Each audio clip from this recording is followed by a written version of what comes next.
Hi there Booktube, it's Eleanor here, and today I'm doing my what I read this week and what I'm looking to read next week video.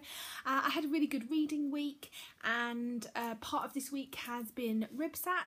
But before I go into what I've read this week, I want to do my shout out, and the booktuber I want to shout out this week is Rihanna from Little Library. She is a UK booktuber. She is lovely, she's so sweet, but she's so intelligent, and I love listening to her talk about the books that she's read and doing the tags that she's been doing. She always comes up with different books that I haven't seen before, so I definitely suggest that you go and check her out and subscribe.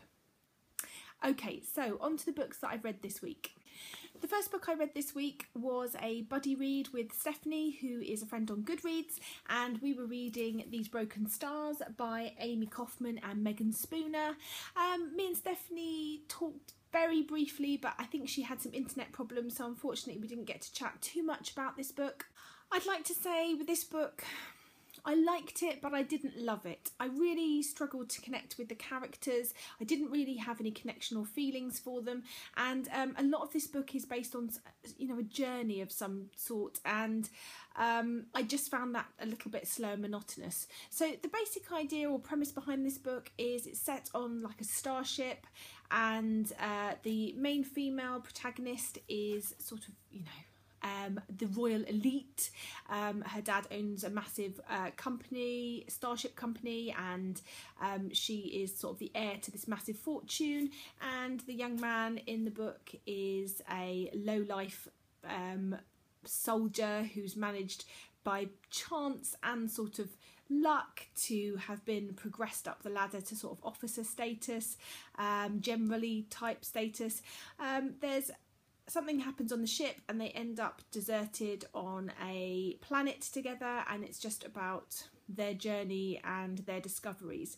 I really liked the plot idea with this, but at times it got a little bit strange and things happened that I wasn't really sure, and there was, you know, long periods of not a lot and then these massive sort of revelations, and I just think it didn't work for me totally, so I gave this one 3 stars. Next this week I read volume 1 of Sex Criminals, which is One Weird Trick. This is by Matt Fraction and Chip Zdarsky. The art in this is just the type of art that I like. It's bold and punchy and colourful, and I really enjoyed that about this. I liked the idea behind the story. I thought it was a really interesting plot story about a couple that stop time when they have sex, and the sort of content and the high sexual content of this doesn't really faze me. I don't have a problem with that type of thing.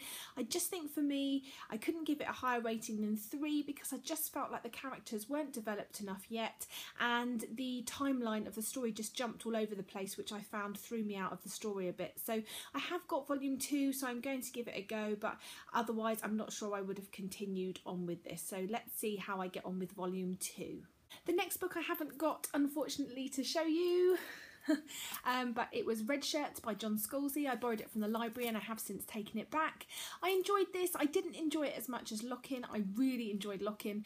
I did enjoy this, and I think maybe I missed some of the sort of humour behind this because I haven't really ever watched Star Trek, and I think this has got sort of a parody in some ways on Star Trek. But basically the premise of this book is that we follow one of the ensigns starting aboard this new ship. Well, for him, the new ship, he's going aboard the Intrepid, and it's just about the strange things that are happening on the ship.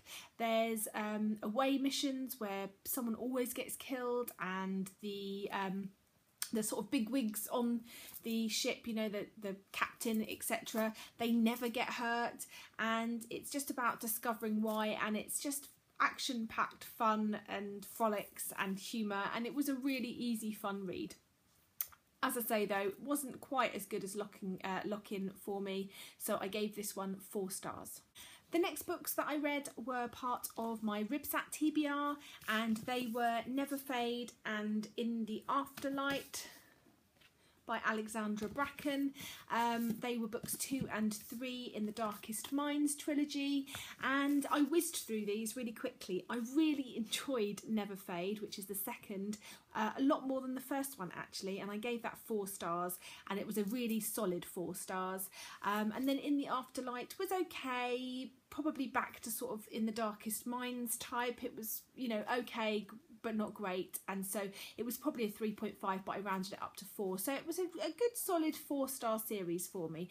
I enjoyed it. I'm not going to talk too much more about these 2 books because I don't want to spoil it if you haven't read the first one, but they're worth a go. I think if I knew how I would find them now, I would get them from the library, but yeah, I really enjoyed reading those, and they were really good to get through as part of my Ribsat TBR. And so briefly talking about the books that I'm thinking of reading next week, I'm currently reading Shadow and Bone by Leigh Bardugo, and if I finish that and quickly, then I might move on to Siege and Storm and Ruin and Rising and get that trilogy finished this month, which would be really good. Next on my Ribsat TBR is Ice Twins by S.K. Tremaine. This is a book I'm reading for my real life book club with my book mummies. This book is, I think, sort of a mystery. It's about a family with twin daughters, and one of them tragically dies, and then a year later they move to this sort of Scottish remote island, or a remote place in Scotland, and the remaining twin tells them that they've got her identity wrong and it was the other twin that died. And it sounds a bit sort of mysterious and scary, so yeah, I'm excited to give this one a go. Next on the Ribsat TBR is The Rosie Project by Graham Simpson. And then if I manage to finish all of those this week, I am going to be moving on to The Rush by Emmy Walker, which is the second in her Faisorian trilogy, and I really enjoyed the first one, which was The Finding, and she very kindly sent me the second, so I'm going to try and read that. And then I am doing a buddy read with Stephanie at Time to Read, who very kindly let me off for forgetting my book when I went on holiday when we were meant to be starting it. And so we will be reading The Martian by Andy Weir. And if I get all of those done this week, I will have smashed my TBR for May, and I'll be really happy. And well, I'm really happy anyway. I've had a really, really good reading month. So I'm looking forward to getting to some of those books. So that's what I've been reading, what I'm looking at reading. What have you guys been reading? Have you read any of these? Let's chat, and I look forward to speaking to you soon.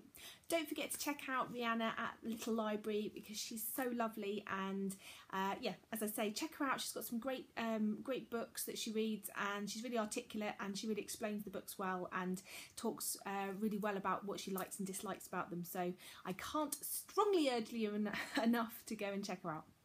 Okay, speak to you soon. Bye for now, Booktube.